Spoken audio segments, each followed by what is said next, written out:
इसलिए जब संत तुम्हें वचन उपदेश या कोई शिक्षा देते हैं तो उनमें यह ना समझो कि तुझे बुरा कह दिया गया, अरे ये समझो कि तुम्हारे कर्म को काट दिया गया।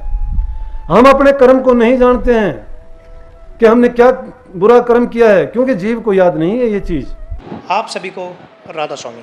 देखिए, जो आज का प्रवचन है उसमें महाराज जी ने हमारे मन के बारे में बताते फरमाया कि हमारा मन ही है जो हमारा दुश्मन है, हमारा मन है जो हमें भगवान की भक्ति नहीं करने देता। और साथ ही महाराज जी ने बताया कि हम किस तरह अपने मन को वश में करके प्रभु के चरणों में लगा सकते हैं, किस तरह हम अपने मन को भगवान की भक्ति में लगा सकते हैं। और साथ ही महाराज जी ने बताया कि जो इंसान गुरु की शरण में जाता है, गुरु उसके किस तरह कार्यभार को संभाल लेते हैं और किस तरह उसके जीवन को बदल देते हैं। तो चलिए आपका कीमती समय लेते हुए सत्संग को शुरू करते हैं। कृपया सत्संग को पूरा सुनकर पुण्य भागी अवश्य बनिए। राधा स्वामी। ध्यान में, अभ्यास में, समाधि में जब हम बैठते हैं, अगर हमारा बैठना आरामदायक नहीं है, जिससे हमारे शरीर में कोई दिक्कत होगी, तकलीफ होगी, तो ना तो नाम का सुमन कर सकते, ना ही हमारी वृत्तियों को एकाग्र कर सकते हैं, तो मन भजन में नहीं लगेगा। जब इंसान का शरीर ठीक नहीं है, उसमें दिक्कत है। हम बात भजन की करते हैं, अभ्यास की करते हैं, सत्संग की करते हैं, सारी चीजें उनके सामने मिथ्या साबित हो जाती है। परंतु सत्संगियों के दिल में प्यार होता है, सत्संग की जरूरत होती है। सत्संग की जरूरत हो, उसकी पूर्ति हो सकती है। जहाँ कहीं भी सत्संग होता हो, मैं हफ्ते से ज़्यादा कहीं समय नहीं होने देता। एक हफ्ते में आपको सत्संग मिल जाएगा, कहीं ना कहीं इतना होगा, आपको 10-20 किलोमीटर जाना हो सकता है। क्योंकि सत्संग इंसान के लिए उतना ही जरूरी है जितना इस शरीर के लिए खाना पीना हो। क्योंकि शरीर भोजन के बिना, पानी के बिना नहीं चल सकता। उसी तरह से हमारी जो आध्यात्मिक खुराक है, उसकी पूर्ति सत्संग से ही हो सकती है। तो वो इससे भी कहीं अधिक जरूरी है। तो उसके लिए तो हमें ये सोचना नहीं चाहिए, लेकिन जब हम जगह जगह को सोचते हैं, उसमें हमारी मान बढ़ाई, अपनापन, परायापन आ जाता है, जो सत्संगियों के लिए निषेधात्मक है। अगर सत्संगी ये सोच लेते हैं कि हमारा ये आश्रम है, ये हमारा सत्संग है, ये हमारी सेवा है, नहीं। अब मैंने जो एक शुरू में कही थी कि मौज में रहना सीखो। अगर मौज से हुक्म मिलता है तुम्हें सेवा करने की, चाहे बर्तन साफ करने की, चाहे झाड़ू निकालने की, चाहे खाना बनाने की, चाहे पानी का छिड़काव करने की, मिट्टी डालने की, कोई भी किसी प्रकार की दरबार की सेवा जिसको मिलती है, वो बड़भागी जीव। अभी जो इसमें बात आई थी वाणी में, ये ऐसी वैसी बात नहीं कही गई। कहा गया कि साधो मार्ग सुगम सुहेला। मार्ग सुगम सुहेला तो है, लेकिन उस सुगम को भी हम नहीं मानते। सुगम कहते हैं आसान को, सुहेला हो गया कि उसको किसी भी तरह से कष्टदायक नहीं, खुशी खुशी जिसको करते जाए। क्योंकि ना इसमें संसारी लोग उस चीज को बड़ा मानते हैं कि जिसमें कुछ देना पड़ता है। वैसे अगर देखा जाए तो इसमें कुछ नहीं देना पड़ता, और सही मायने में अगर सोचा जाए तो इसमें अपना कुछ नहीं रखना पड़ता। बल्कि संतों ने जो बात फरमाई, कहा कि अपना गुरु को ऐसा चाहिए कि शिष्य का कुछ नहीं ले, शिष्य को ऐसा चाहिए कि गुरु को सर्वस्व दे। शिष्य को तो ऐसा चाहिए अपना सर्वस्व सौंप दे। सर्वस्व सौंपने से मतलब क्या है? वही बात मौज की, गुरु की आज्ञा में बरतना। अब गुरु के वचन को मानते नहीं हो, गुरु के वचन में भी नुक्ताचीनी, तर्क वितर्क, उसमें भी ये खोजते हो कि इसमें शायद मेरे लिए बुरा कह दिया गया। अरे गुरु अगर किसी के लिए बुरा कहता है तो फिर गुरु नहीं है। राजा, वैद, गुरु, ज्योतिषी ये किसी का पक्षपात नहीं किया करते। वैद अगर पक्षपात करता तो लक्ष्मण कभी जिंदा नहीं होता। क्योंकि लंकापुरी से हनुमान जी उस वैद को उठा के लेके आए थे जिसने ये बताया था कि इसको सरजीवन बूटी दो। नहीं तो रावण का तो रामचंद्र के साथ दुश्मनी थी, लक्ष्मण श्री रामचंद्र जी का भाई था, वो मूर्छित हुआ था, लेकिन वैद्य ने अपना धर्म निभाया। हनुमान जी उसको उठा के लेके आए और वैद्य से कहने लगे कि देखो ये मूर्छित हुआ है मेरा भाई लक्ष्मण, कि वैद्य जी इसको उनको देखो और ठीक करो। बोला कि मैं ठीक कर देता, लेकिन मेरे पास दवा नहीं है। वैद्य था, अगर वो चाहता तो कह सकता था नहीं तुम मेरा दुश्मन है, तुम मेरे राजा का दुश्मन, वो प्रजा का भी दुश्मन है। लेकिन उसने वैद्य के नियम को, मर्यादा को नहीं तोड़ा। क्यों? वैद्य, राजा और ज्योतिषी की बात बताया। अगर ज्योतिषी किसी बात का पक्षपात करता है, ज्योतिषी नहीं है, फिर वो झूठा हो जाएगा। किस प्रकार से सहदेव जैसा ज्योतिष शास्त्री नहीं था, अपने समय का सबसे ऊंचा। और जब महाभारत का युद्ध होने लगा तो उनके पास दुर्योधन गया पहले। अब दुर्योधन उन्हीं के साथ युद्ध करता है और उसी से जाके पूछता है, कहता है कि सहदेव ये बताओ कि युद्ध किस टाइम पे किया जाए, जब युद्ध में जीतो, युद्ध का मुहूर्त बताओ।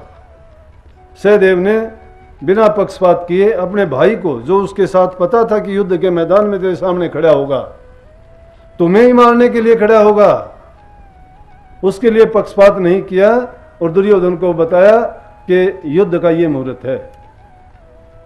और मुहूर्त को सुन के चला गया, ठान लिया कि इस मुहूर्त पे युद्ध करना है। और उसके बाद युधिष्ठिर जाता है। युधिष्ठिर कहता है, उसका सगा भाई है, कहने लगा सहदेव आप बताओ कि युद्ध का मुहूर्त कौन सा है। बोला युद्ध का मुहूर्त तो जो था मैंने बता दिया दुर्योधन। बोला तो ये बताओ कि जीत किसकी होगी। बोला जीत उसकी होगी जो पहले शंख बजाएगा। मुहूर्त तो उसी को बताया था, लेकिन जीत के लिए कह दिया कि जो पहले शंख बजाएगा, इसलिए जब पहले शंख पांडवों ने बजा था और पांडवों की विजय हुई। तो ज्योतिषी भी किसी प्रकार का पक्षपात नहीं करता है।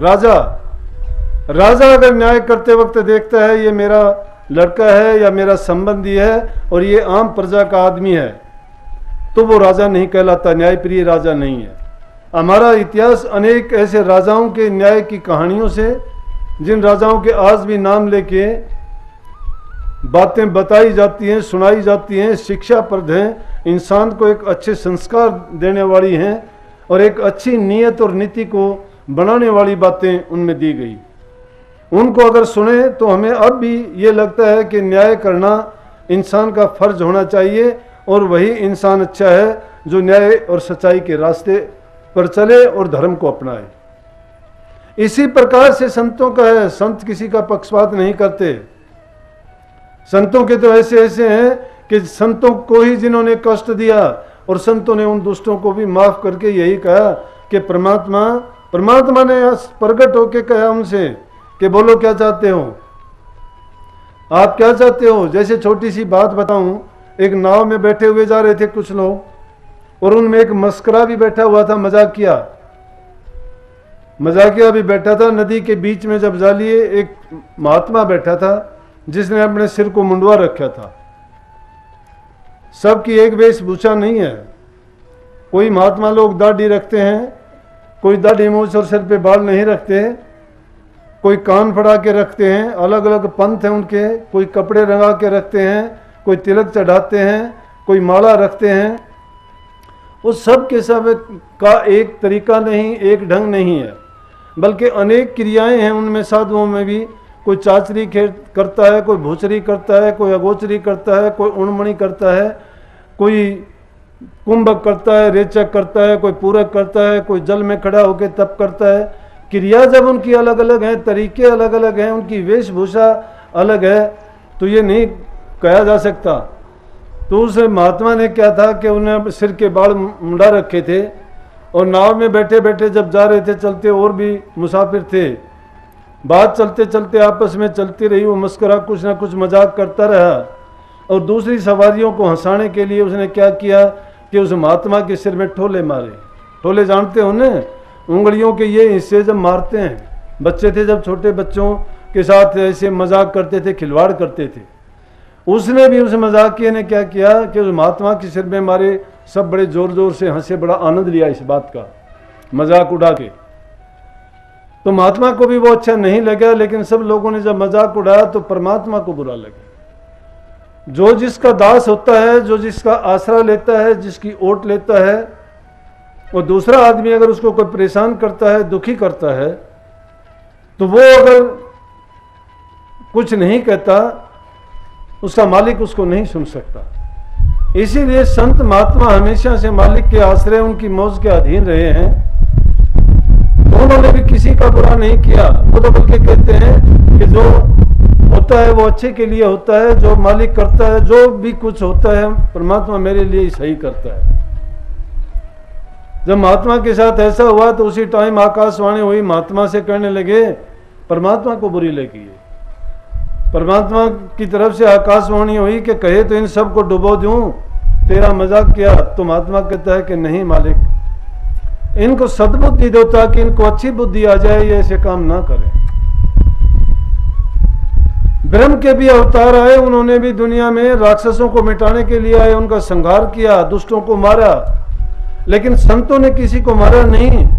उन्हें तो दुष्टों को भी ये कहा कि तुम अच्छे मार्ग पर चलो, बुराइयों को त्यागो और सही रास्ते पर चलो। तो ये पक्षपात नहीं करते हैं, और जो पक्षपात करता है वो संत सतगुरु नहीं होता है। इसलिए जब संत तुम्हें वचन, उपदेश या कोई शिक्षा देते हैं तो उनमें ये ना समझो कि तुझे बुरा कह दिया गया, अरे ये समझो कि तुम्हारे कर्म को काट दिया गया। हम अपने कर्म को नहीं जानते हैं कि हमने क्या बुरा कर्म किया है, क्योंकि जीव को याद नहीं है ये चीज। ये जीव संसार में आया था, इसीलिए इसको कह दिया गया कि भूल भुलैया में आया है। भूल भुलैया क्या थी कि इसे प्रण करवा लिया गया था कि ये जीव जिस योनि में जाएगा उसी योनि में खुश रहेगा। ये कभी शिकायत नहीं करता, गंदी से गंदी योनि मिलती है जीव को। इंसान की योनि तो बहुत अच्छे कर्म कितने अनेकों जीवन लेने के बाद इंसान का जीवन मिलता है। 84 में धक्के खाने के बाद ये जीवन मिलता है। लेकिन जब हम इस योनि में आते हैं तो इसका अर्थ, इसका महत्व, इसका लाभ भूल जाते हैं कि कैसे इसका हम पूरा फायदा उठाएं। इस आने से पहले हमें याद था कि इंसान बनने वाले हैं। वहां पर हम ये अर्ज करते रहते हैं कि बाहर निकलने के बाद मैं भक्ति करूंगा, परमात्मा को याद करूंगा, अच्छे कर्म करूंगा और अच्छा कर्म करके इस दुनिया से सदा के लिए अपना जन्म मरण से पीछा छुटाऊंगा। लेकिन वो ना तो पीछे के कर्म इसको याद रहते हैं।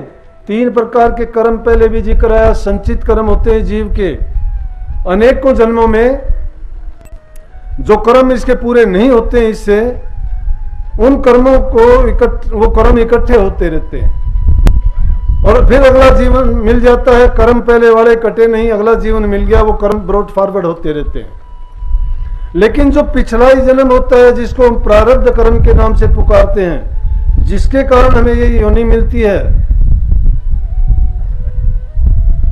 उस कर्म को काटने का नहीं, वो तो जीव को भोगने ही पड़ते हैं। लेकिन संत जो जीव के कर्म काटते हैं वो संचित कर्मों का काटने का इंतजाम करते हैं। और जो क्रियमान कर्म होते हैं वो जीव करता है, अभी करता है। तो जो हमने भूतकाल में किया था उसका नतीजा हमारे सामने है। जो इस हालात में है वो समझता है। कल ही मेरे पास एक दिल्ली से लड़की आई, MBA में पढ़ती है, दोनों आंख नहीं थी, अंधी बेचारी, कुछ दिखाई नहीं देता।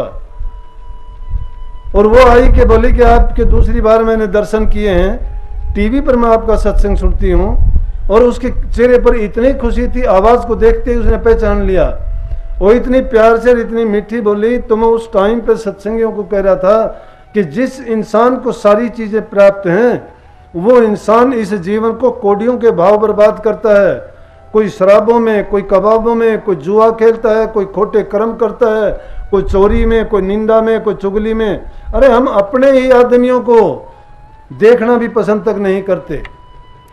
अपने अंदर में ऐसी आग सुलगा लेते हैं ईर्ष्या और द्वेष की कि अंदर से हम जलते रहते हैं, अपने आप को खोखला कर लेते हैं। बाहर क्या प्रकट करेंगे? सत्संगों में उनको क्या फायदा मिलेगा? सत्संग में उन लोगों को फायदा मिलता है जो सत्संग के वचन को सुन के अपने जीवन में उतारते हैं। उन लोगों का प्रारब्ध कर्म भी धुल जाता है, क्रियमान कर्म भी खत्म हो जाते हैं।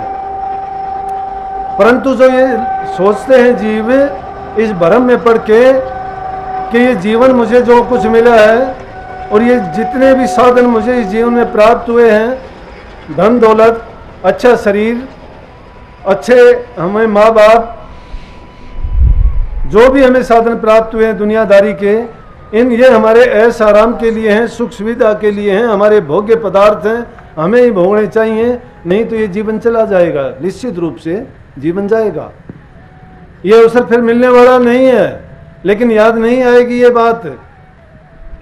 ऐसे जेल खाने में बैठे हो जैसे जेल में कोई बंद हो, जेल में बंद तो जो उनको मिलता है वो मिलता है, और जेल खाने में जाए कोई एक आदमी जाए कि बेचारे कहाँ पीते हैं, कोई धर्मात्मा आदमी जाता है, पुण्य करने की मन में आती है कि आज इनको मीठा पानी पिला दो, वो ठंडा पानी करके उसमें मीठा डाल के या कोई और दूसरी चीज़ सुगंधी वाली डाल के उनको अच्छा पानी पिलाते हैं और पी के वो खुश होते हैं कि पानी बहुत बढ़िया। कोई जाता है कि इनको एक अच्छा भोजन खिला दें, वो उन जेल में बंद जो कैदी हैं उनको अच्छा भोजन खिला देता है, स्वादिष्ट भोजन का आनंद लेते हैं, मगन हो जाते हैं कि बहुत अच्छा भोजन खाया हमने।